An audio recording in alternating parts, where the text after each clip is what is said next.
Horror कहानियां TV. Haunted बस।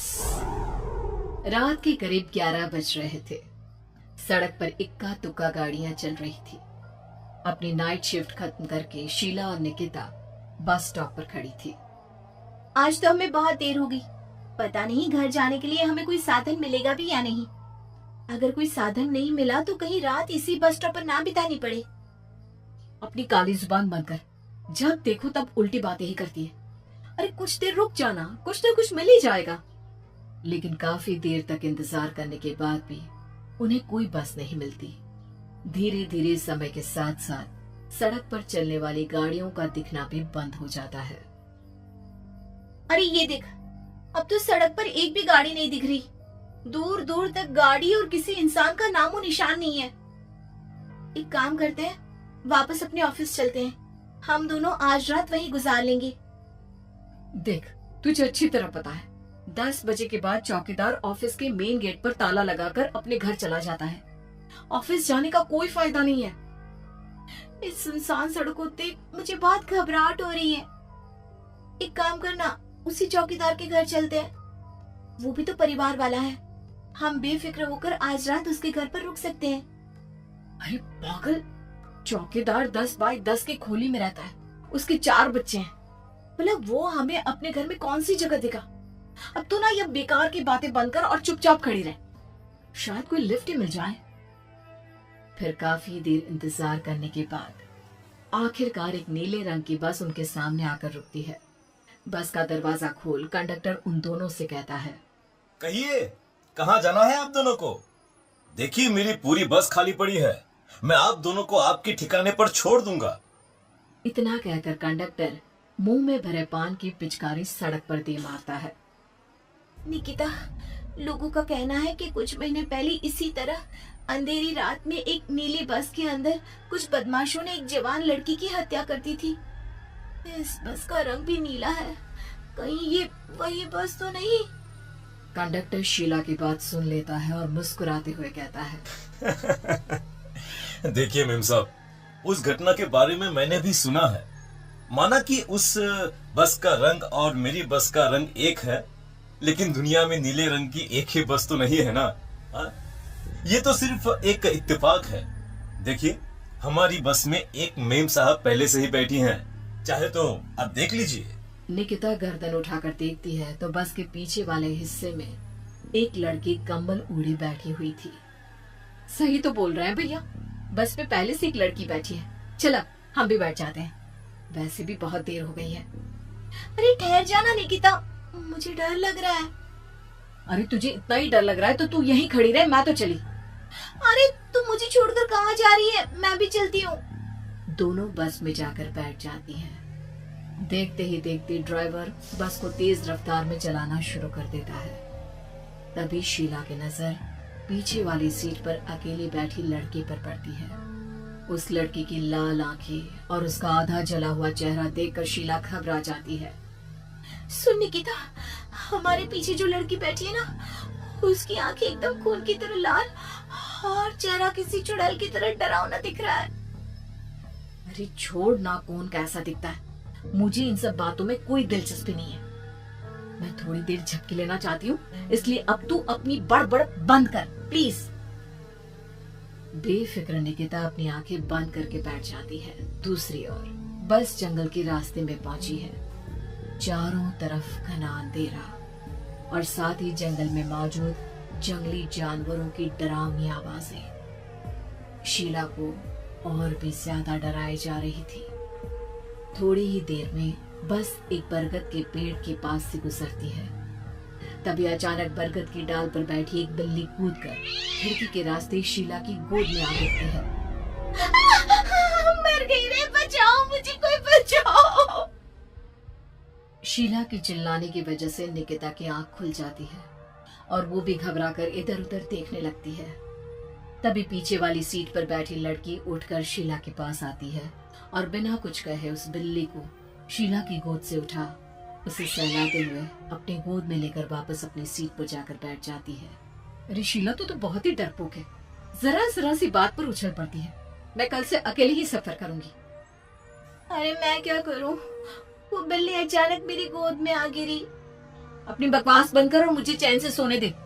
इस तरह शीला को डांटकर निकिता फिर सो जाती है, पर तभी अचानक एक झटके से ब्रेक लगाकर ड्राइवर बस को रोकता है। शीला खिड़की से बाहर झांक कर देखती है तो उसे सड़क के किनारे एक काला आदमी खड़ा दिखाई देता है। उसकी बड़ी बड़ी दाढ़ी और अजीब से कपड़े देखकर शीला को घबराहट होने लगी। क्या हुआ ड्राइवर भैया? आपने बस क्यों रोक दी? अरे वो देखो, वहाँ वो सड़क के किनारे एक आदमी खड़ा है, उसी के लिए मैंने बस रुकवाई है। शीला निकिता को धक्का देकर नींद से जगाती है। अरे अब क्या हुआ? वो देख, सड़क किनारे कितना डरावना आदमी है। उसका अजीबोगरीब हुलिया देखकर लगता है जैसे कोई शैतान खड़ा हो। अब शीला की तरह निकिता भी उस आदमी को देखकर थोड़ा डरने लगती है। कंडक्टर, क्या तुम उस आदमी को बस में चढ़ाने वाले हो? उसे देखकर हमें डर लग रहा है, उसे बस में मत चढ़ाओ। अरे डरने की कोई बात नहीं है मेम साहब, ये आदमी जंगल के पीछे वाले गांव में रहता है। ये रोज इसी वक्त मेरी बस में बैठकर पड़ोस वाले गांव में जाता है, और वैसे भी ये बेचारा गूंगा है। अगर आप लोगों को डर लगता है तो मैं इसे ड्राइवर के बगल में बिठा देता हूँ। ओह अच्छा, ठीक है।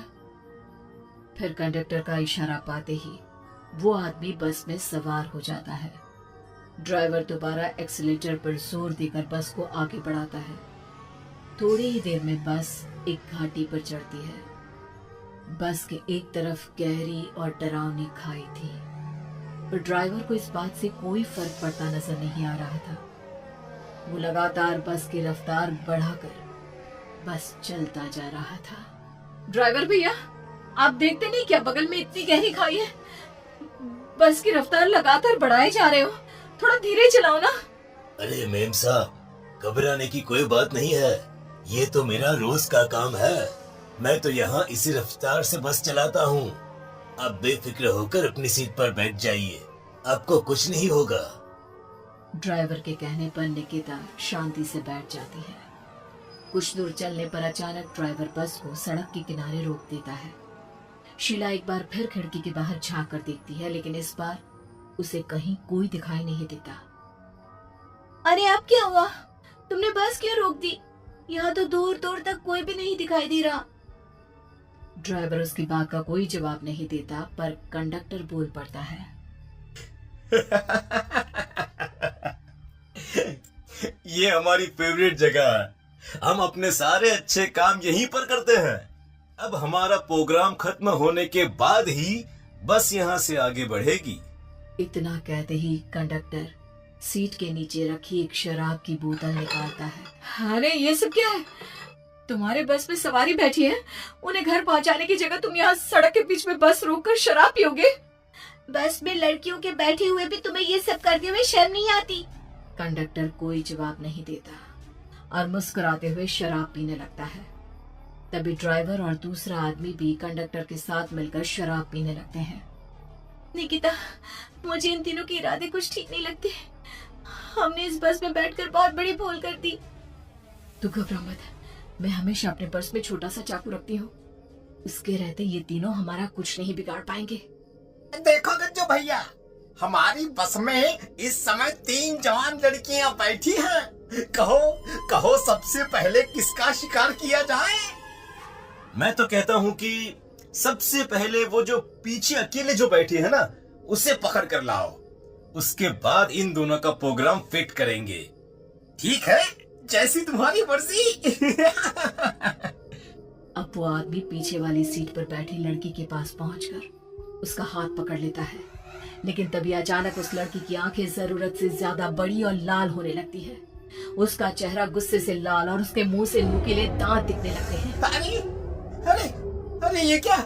ये लड़की अचानक इतनी खतरनाक कैसे बन रही है? इतने में वो लड़की उस आदमी को उठाकर वही सीट पर पटक देती है। मुझे हाथ लगाएगा, तेरी इतनी हिम्मत! जोर से चीखते हुए वो लड़की उस आदमी पर हमला कर देती है और पल भर में ही उस आदमी का काम तमाम हो जाता है। ये देख ड्राइवर और कंडक्टर के होश उड़ जाते हैं। इतने में ड्राइवर अपनी जान बचाने के लिए तुरंत बस से बाहर कूद जाता है, पर तभी बस के पीछे की तरफ से तेजी से आ रहा एक ट्रक उसे कुचल कर चला जाता है। एक ही पल में अपने दोनों साथियों की मौत देख अब कंडक्टर के हाथ पैर कांपने लगते हैं। ये सब देख निकिता और शीला के भी होश उड़ जाते हैं। वो चुपचाप अपनी सीट पर ही छुप कर बैठी रहती हैं। अरे अरे कौन हो तुम, और तुम इतनी भयानक कैसे बन गई? अब वो लड़की गुस्से में गुर्राते हुए कंडक्टर का गला पकड़ लेती है। इतनी जल्दी मुझे भूल गए? कुछ महीनों पहले तुम तीनों ने बड़ी बेरहमी से मेरी हत्या की थी और फिर शहर छोड़कर भाग गए। कई दिनों से मैं तुम तीनों के इंतजार में भटक रही थी। आज जाकर मेरा बदला पूरा होगा। अब तू भी अपने साथियों की तरह जहन्नम पहुंच जाएगा।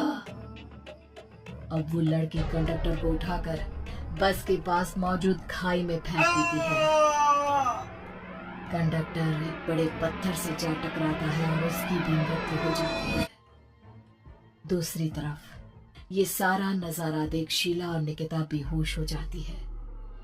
अगली सुबह जब उन दोनों को होश आता है तो वो अपने आप को एक सरकारी अस्पताल में पाती है।